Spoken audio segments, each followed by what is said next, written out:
Awesome. Well, I guess we can kind of go ahead and get started. I see a few more people are kind of joining slowly but surely, so we'll get started slowly and start with quick introductions. So hello everyone. I see a majority of people are kind of filtering in the room. A lot of you guys are already signed up for RESI, which would make sense. This webinar is going to be a little bit more technical about how to actually work the partner portal, answer any questions that you guys may have on technical stuff, as well as give some of our best advice on now that we're 13 days away, how do you actually send compelling messages and start to see those meeting requests turn into accepted meetings, hopefully. I am Max Bratt. I lead our BD team. I am based here in Boston, and I also have the opportunity to work directly with a lot of the companies along the US East Coast. Hello, everyone. My name is Karen Dio. I am the VP of Product at Life Science Nation. I am the one who runs our partnering platform. Very happy to be here to show you all how to use this system to best advantage. So everyone should have, if you're registered for RESI, it generally takes about 24 hours or let's just say one business day to receive your login credentials once you are registered for the conference. So keep an eye out. If you haven't already received it, keep an eye out for an email from Hello Partnering. Sometimes it will get filtered to spam. So you do need to sometimes check your spam folder. If you haven't received it, and you should have, please reach out to us and we will be happy to help you with that. That being said, once you've gotten into the platform, this is what you will see. So we're going to start with the basics. So what we recommend is to take this in sort of a step-by-step process to work on filling out your profile and getting everything ready before doing all of the jumping into the outreach, because you want to make sure that everything is as complete as possible. So once you do send meeting requests, if investors come and check out your profile, they can see all of the relevant information. So you're going to want to start with your profile. So one thing to note is if you have attended RESI before and you saved your company profile, then it should have been automatically uploaded. And if you make any changes, then you can, make sure to save your company, make sure that your company profile is saved so that any updates will get automatically put back into the system for the next time you register for RESI. If you're a first-time RESI attendee, we definitely recommend that so this is done in partnership with a company called BiotechGate. And so they have these profiles will be saved in a database so that company or investors and pharma can access and sort of see and sort of, know the market and know who they want to reach out to. So we definitely recommend that you save your company profile.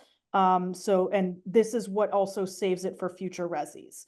So we definitely recommend making sure you save your company profile to make your life easier for future conferences so you don't need to start from scratch. Yeah, it makes your life a lot easier if you just go ahead and save it. Because again, and the one caveat that I will say as we approach all of these different like filters and tabs and updated information, everything that we're going to do is kind of from the perspective of how do you make it as easy as possible for an investor to accept a meeting with you. And one of the easiest ways to do that is to give them all the information they could need.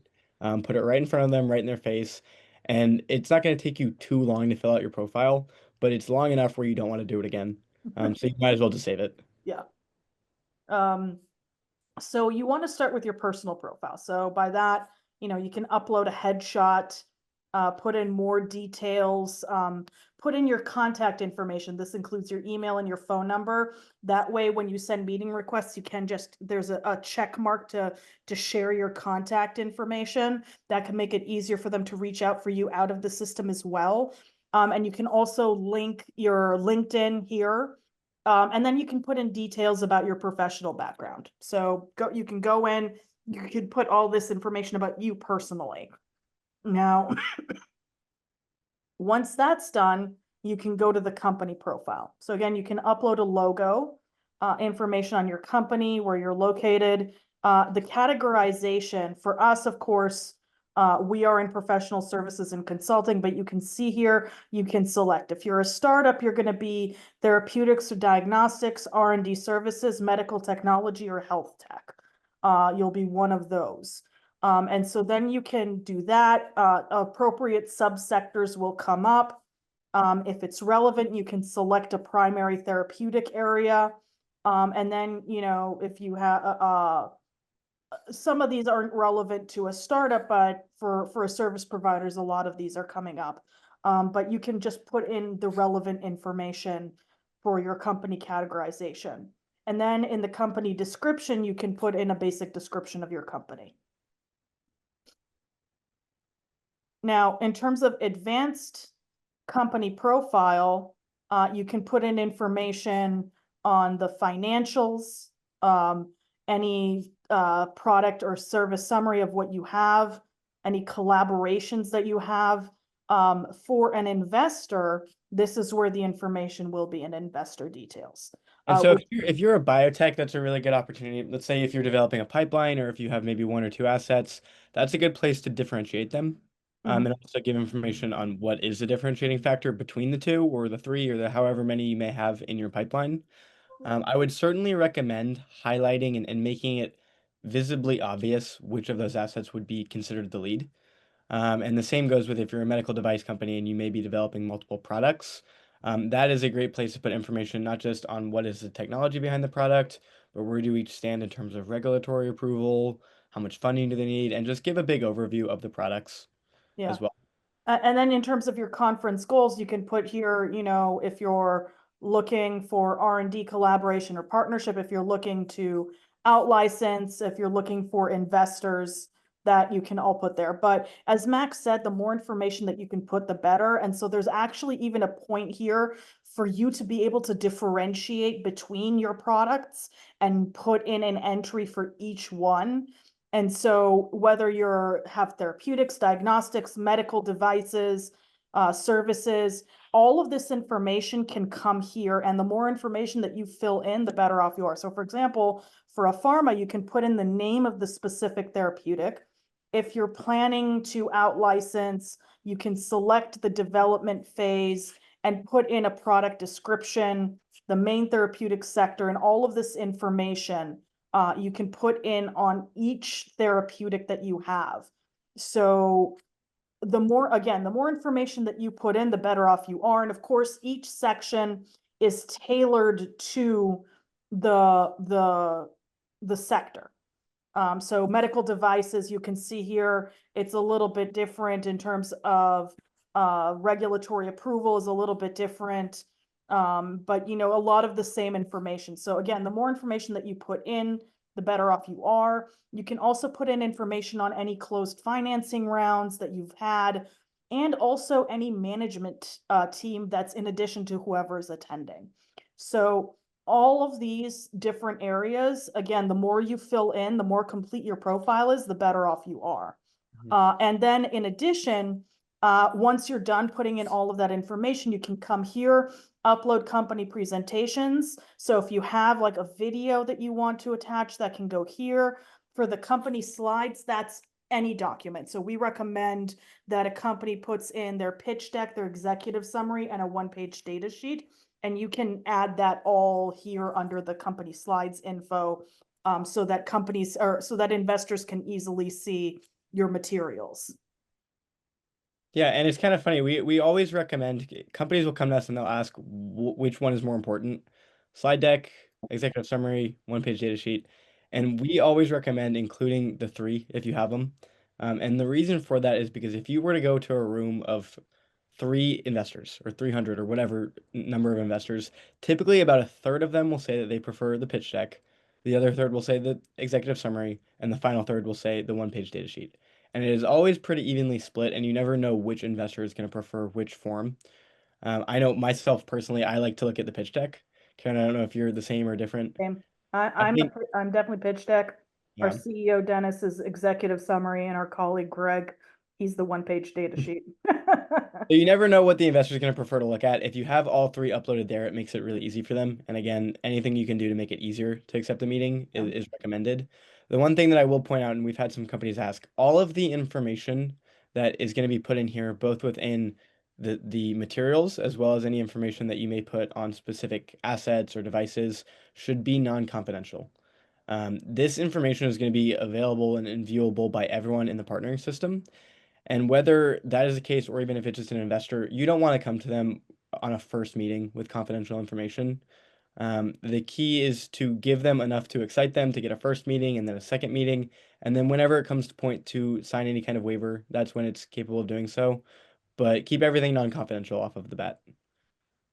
Yes, yeah, you don't need to give him all kinds of details right now. And also investors are not gonna sign an NDA before a first meeting. So you don't like, and that's a huge turnoff for them. So you definitely want to make sure to keep it, overview. So once you've, put all of your information in here, you're gonna want to go to the agenda. Now, you'll see here that, so for anyone who's attending in person, make sure to open up your availability on the Monday, the 16th, to make sure that you can book in-person meetings.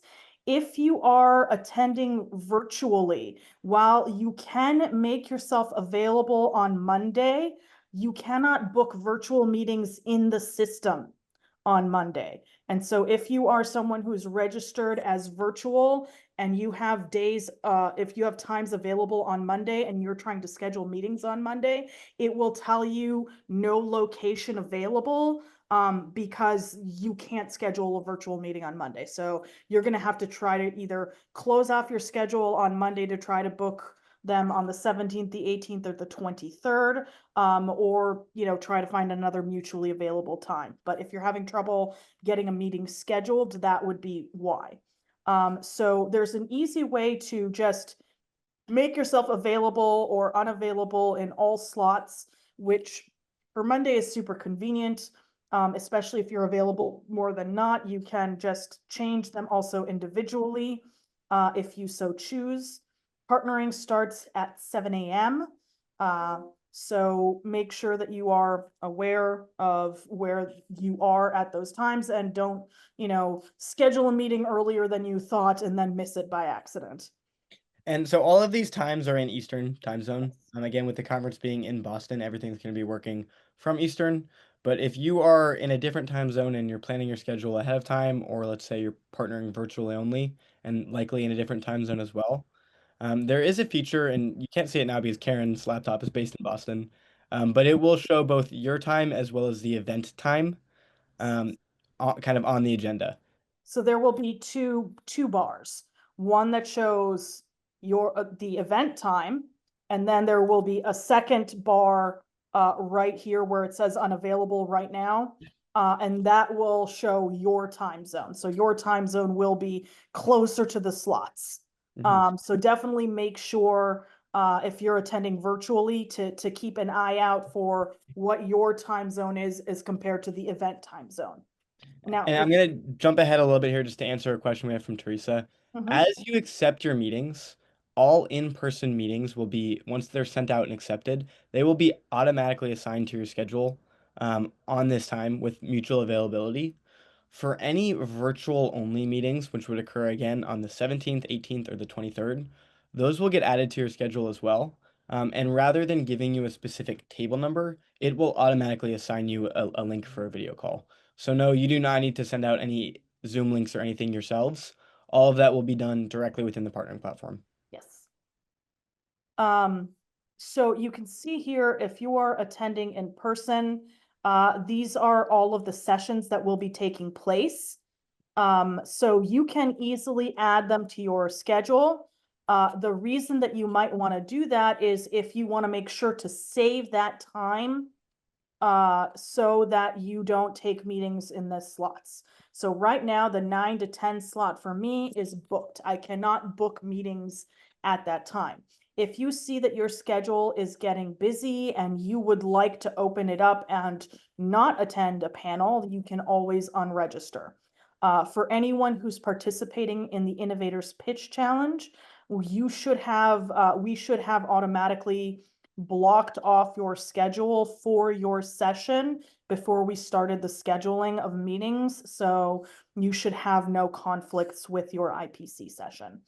And then of course, likewise, there have the workshops. So you can find out more information about each of the panels on the More button.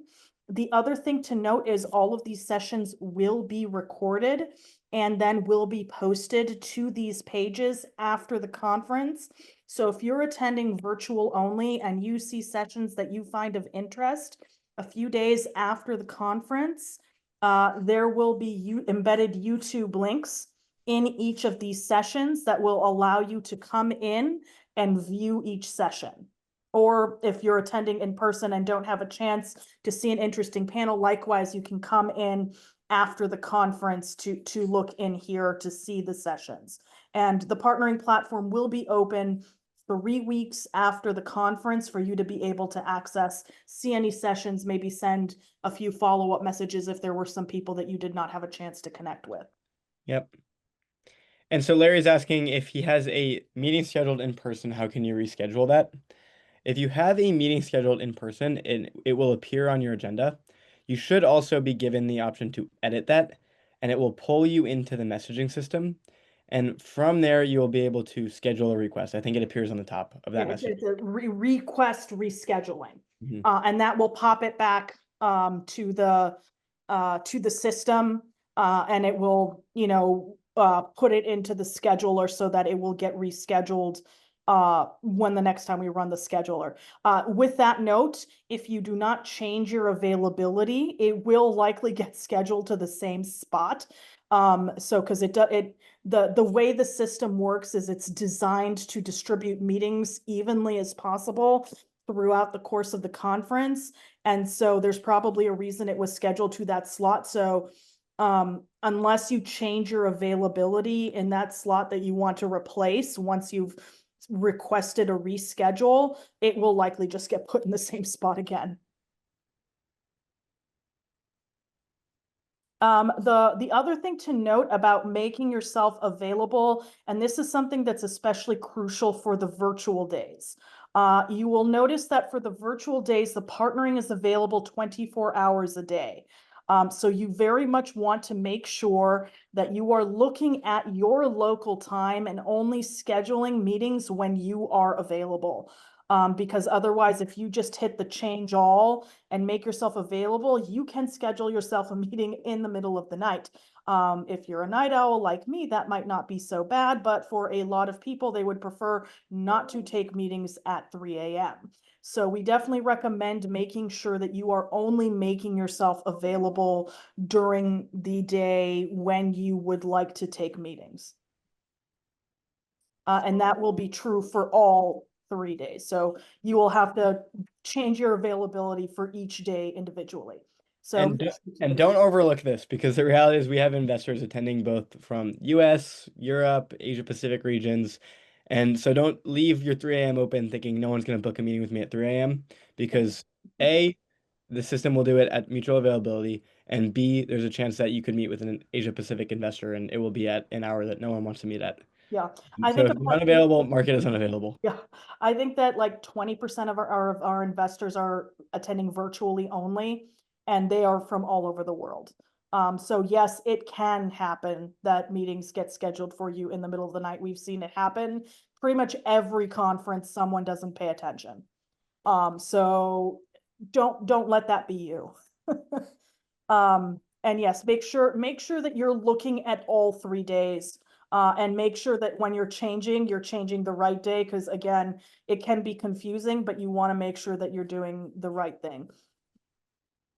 One nice thing about the way the system is set up is that meetings are sent from company to company, not individual to individual. And you can control and look at your colleagues' schedules. So right now, I am looking at Max's schedule. So that allows me to kind of see what my colleagues are doing when they have meetings taking place and everything like that. So that is also a really nice way to be able to go into the system and coordinate with your colleagues, see when they're in meetings and everything like that. Now for the search. This is where it gets fun. So, if you're a company looking for an investor, you're going to want to hit the search for investors tab. So you can, of course, see all investors, but we recommend starting with some sort of search, some sort of filter. Now, I'm not going to use this right now, but I want to explain this. We're adding investors every day. And so if you've done an initial search and you have that initial list of investors, but you haven't done a search since a week ago, you definitely want to make sure to do another search to see who's been added since the last time you looked. Now, the nice thing about this is that you can then say, hey, I want to see investors who have registered in the last week. So I can say, I want to look at only investors that have registered between June 27th and today, or whatever was the last, or sorry, May 27th and today, or whatever was the last time you checked. And so that way you don't have to look through the entire list again. You can just look at the investors who are a fit since the last time you looked. Now we're going to say, look for investors that are interested in therapeutics. And we have also done it so that you can do it by filter by type. So let's just say you're a small molecule therapeutic. If you want to go look that granularly. So we're looking for specifically small molecule therapeutics. In terms of area of interest, let's just say you are doing something relating to CNS. And for Um, the companies in here who may not know, and sorry, Karen, to cut you off, we are actually really thorough in how we vet the investors that attend Resi. Um, for two reasons. One, we want to make sure that they're legit and that they actually have a fund and that that fund is actively deploying. But number two is because it lets us get a really in-depth look at their thesis. So all of this information, like what specific sectors do they invest in, what modalities, indications, what stage of development, is composed not only from their ability to go into the partnering system and update based off of their fund, but our team also interviews them. And that way we're able to get a really in-depth and granular look, which we then use to both curate the investor database that we offer, as well as we put it into into the partnering platform.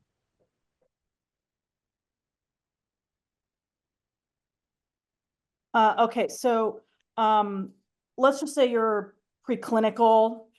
Um, And then you are a company based in the USA, so you want to see investors who will invest globally and those who are interested in the USA. I would say that you can always do more, but I would say that's a good basis for a search. You don't want to cast too narrow of a net. You want to look as wide as possible. So 98 different investment firms fit that criteria.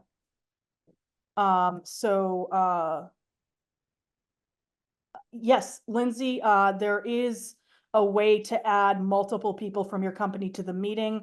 I will show that in just a second. So perfect time for that question.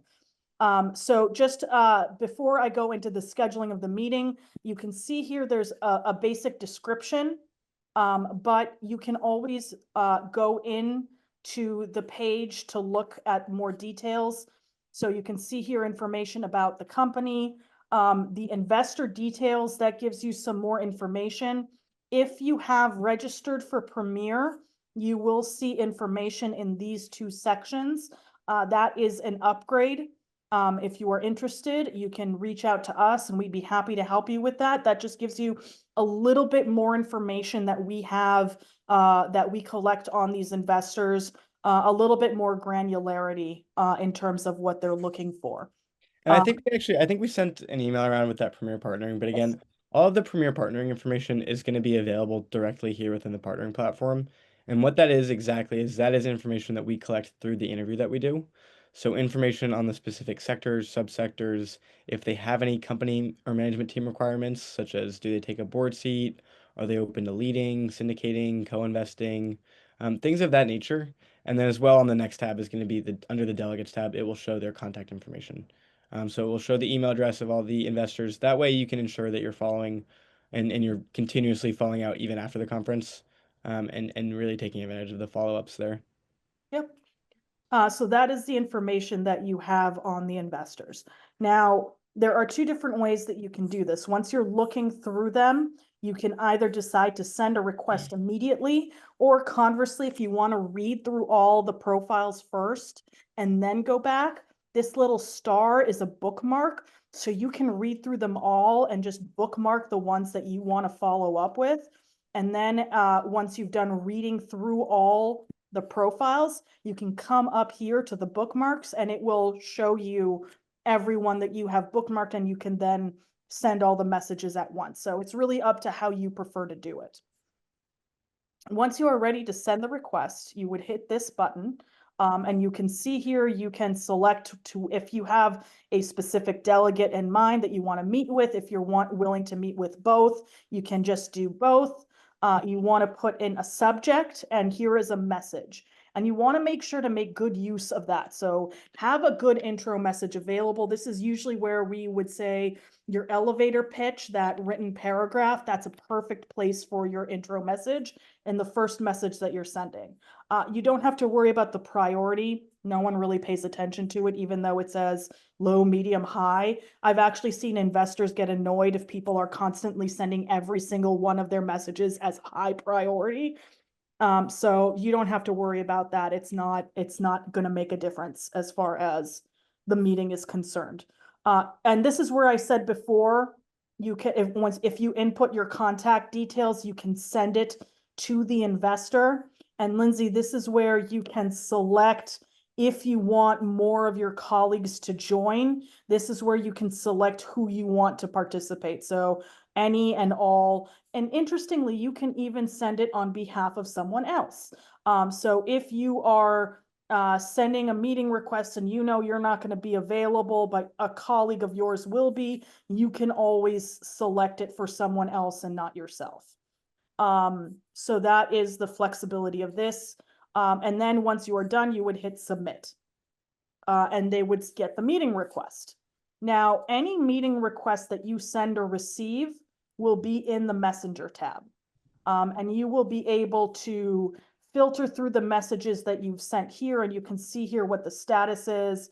If it's something that has been requested of you, you'll see an incoming, and it will be outgoing request if it's one you sent. And then you will see the status, if it's been accepted, if it's been declined, if there's no mutual availability, it will all be here. Now, if it's a meeting that you've requested and you haven't, and so also for Larry, you were mentioning how you can reschedule. There should be here an ability to hit the reschedule in this section. And so what you would want to do is, if you want to follow up, which we recommend, what you do is you come here, you select the meeting to the individual for whom you want to follow up, and you type your message down here. And you can see here, this is an individual who sent a few messages. And so all communications with this individual will be here. And so you can type the message here for your follow-up, and it will appear as a conversation in this system. And so you can see what messages you've sent, how many follow-ups you've done, all over here. And then you can click between messages to follow up with all of your pending requests that haven't been accepted yet.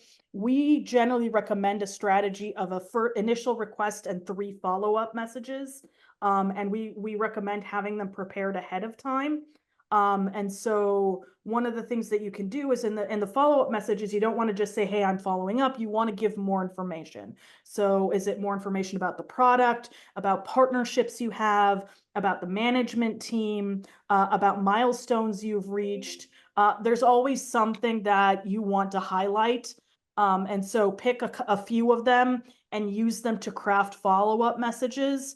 And then, I would recommend, when you're doing the final request, start the message with final request, because investors will see that it says that, and that can light a fire under their butts to get them to be a little bit more active to take a meeting. So Yeah, we, I don't know what it is, Karen, but it's we've seen companies who do that, whether it is the human psychology of seeing the word final request, or if it is just the fact that when you send these follow-ups, it will bring obviously the message back to the top of their inbox. It's probably a combination of the two, but for some reason, whenever investors see final request, they will accept the meeting more likely than not, or they will at least either accept or decline it. yeah, And as we kind of, I think as of today, we're about 13 days away from Resi Boston. We try to encourage investors to be as active as early as they can be, and accept meetings and decline meetings. But the reality with Resi and any other partnering event out there is investors always log in last minute and they always accept and decline meeting requests late. yeah, Um, and for us, what we see is that typically about 70 to 75% of the total meetings that get accepted at Resi will typically happen within the last 2 weeks leading up to the event, meaning that it's about right now when investors are going to start logging in and getting really active and accepting their meetings. So if you have gone in and you've already sent, 50, 60, 70, 100 meeting requests, which is what it takes to have a full schedule, I would certainly recommend going in there and starting with follow-ups if you haven't already, and then certainly going in there and continuously using that date added filter in the search to find the new investors that we're adding and then start the same process with them.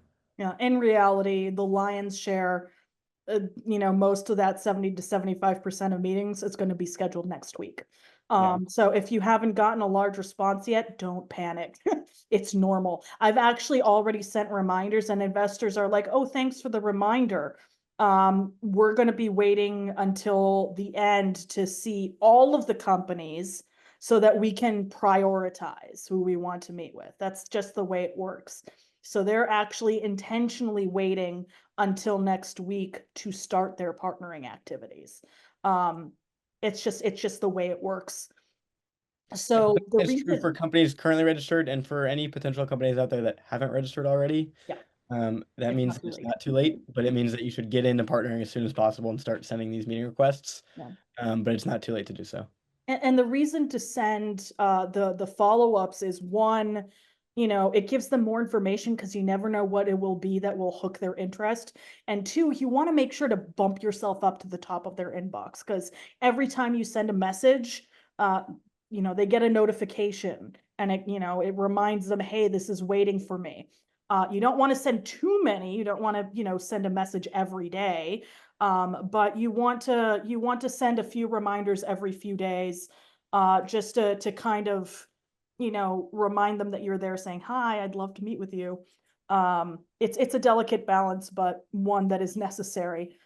So again, any information will be here. And now that we started running the scheduler last week, so meetings will now start appearing on your schedule. If you are getting a meeting that says no mutual availability, chances are either you with multiple colleagues can't find mutual availability with the other person or the other person and all of their colleagues. It can happen. One thing that you can always do is edit the number of participants. So if you would like to edit who's joining the meeting to see if that helps, you can do that. Or you can chat with them to see if the meeting, if you can ask them if they have more availability and communicate on, days and times that work for you so that you can see if you can schedule it. Or if it's not going to work during the days of the conference, feel free to schedule it off platform. That always happens where someone ends up filling their availability and then just ends up scheduling meetings for either before or after the conference completely off our platform. Go for it. Do what you need to do to get those meetings done. I will be also sending out reminders for anyone who has no mutual availabilities to see if we can help coordinate helping those get scheduled. So feel free to reach out if you have questions, but usually what ends up happening is someone hasn't opened their schedule enough to really book meetings. And so inevitably someone just needs to say either, okay, I'm going to make more time available, or hey, I'm already at my limit. We'll be scheduling it off the platform. Or for IPC companies, a big reminder that you guys have a table space. Mhm. And that is a really good place to meet investors. Not only those that are going to be walking around kind of that exhibition hall and looking at the posters, but also if you're messaging someone, feel free to invite them to stop by your poster. Yep. So there are questions here about attaching PDF. You can attach it to your profile, but you can't attach it to the message. So if the investor wants to see your documents, it will be on your profile within the partnering platform, but it can't be attached to the message. There's also a question here, when should we send our final follow-up? Next week. Definitely at some point next week. Yeah, probably Thursday or Friday of next week would be my opinion. And then lastly is what programs can you use to view the VCF contact info? Not Word or Adobe. I believe in Karen, I'm curious, you'd probably know better than I would, but I believe it may work in Outlook. Uh, Probably. Yeah, it's opening in Outlook. How about Google Suite? I'm not sure about Google Suite. I'm not sure. You would have to Google that for what your computer needs in order to open the file. Yeah, how to But transfer VCF to Google Suite. Cool. I'm sure there's some sort of way to open it in most standard programs.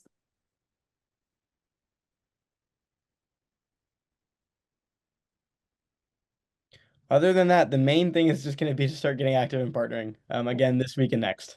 And if there's one thing that you can pull from this webinar, that is it.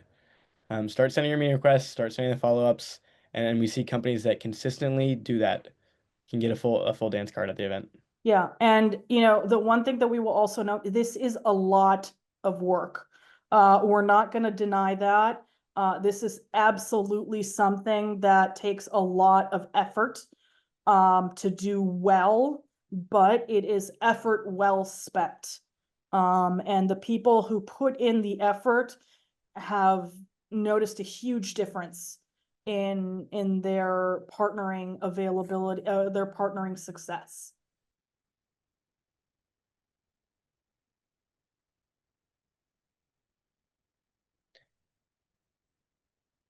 Awesome. So I will go ahead and include both Karen and I's emails in the chat.